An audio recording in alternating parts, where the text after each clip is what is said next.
I wanted to ask you about, and the way I phrased the question to you when I sent it over to you was, regardless of the 49ers win-loss record at the end of the season, what would you consider a successful season from Trey Lance on the field?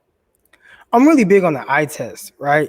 Like when you look at the 49ers first year, 2017, and it wasn't a great season, but even when the 49ers were 0-9, the eye test told you that Kyle Shanahan is a good coach. Like you could see that the 49ers are extremely competitive. They were staying in games. They had lost 5 straight games by 3 points or less, which was crazy. But you could see, like, you know what? I think this is heading in the right direction. And I think I would take that same approach with Trey Lance. What does it look like?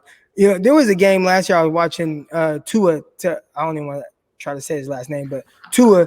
And, you know, I was watching the game, and Tua was like 18 for 22 for like 100 yards. And everybody's just like, oh, he's so terrible, right? And you would think like a quarterback that's 18 for 22, like, how is he playing terrible? But like your eye test is saying like there's something wrong here. So when it comes to Trey Lance, that's what I would focus on. Like, what does it look like? More so than the wins, losses, more so than completion percentages and things like that. Like, is he giving you things to really look forward to?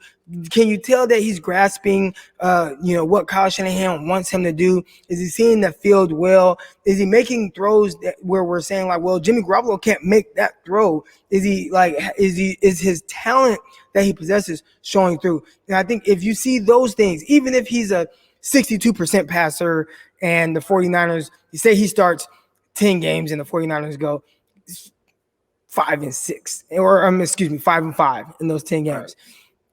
I still think that would be a success because you still have things to look forward to, heading into 2022 season. So that's what I would consider a successful season for Trey Lance. What does it look like? And we're all going to know. We're all going to know if it looks good or if it's like, our 49ers, the Dolphins, trying to figure out, should we draft a quarterback? Should we not? If you start having those conversations, then it's kind of ugly. Yeah, and I feel like that's kind of been the trend with quarterbacks recently. In the past, especially going back 20, 30 years, quarterbacks would sit for a very long time. They wouldn't play it for – Joe Montana, I don't think he played for his first couple seasons with the Niners. But if you look at this new school of thinking – the way quarterbacks are introduced into the league now, it seems like now more than ever, you kind of know with these guys right away, right, Troy?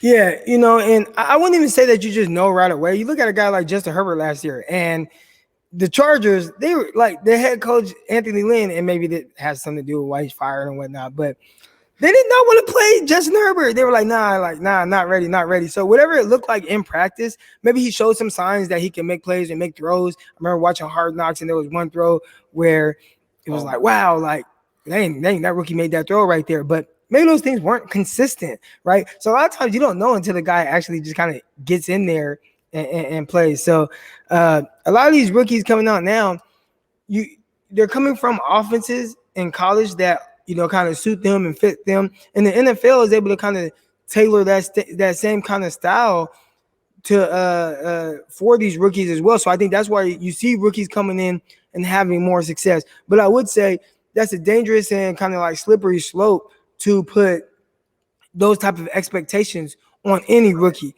I always think that a rookie is going to go through learning curves. Now, if he ends up throwing 35 touchdowns like Justin Herbert or whatever he threw, then great, amazing. But I don't think that should be the expectation. I think the expectation should be more so of, hey, let's take the Dallas Cowboys approach, even though Dak Prescott had a tremendous rookie year. But it was, let's lean on our run game. Let's lean on our defense. We're not going to ask our rookie quarterback to do too much until he's ready. And that's kind of the approach I would go. If he even sees the field, maybe Jimmy Garoppolo plays the entire season.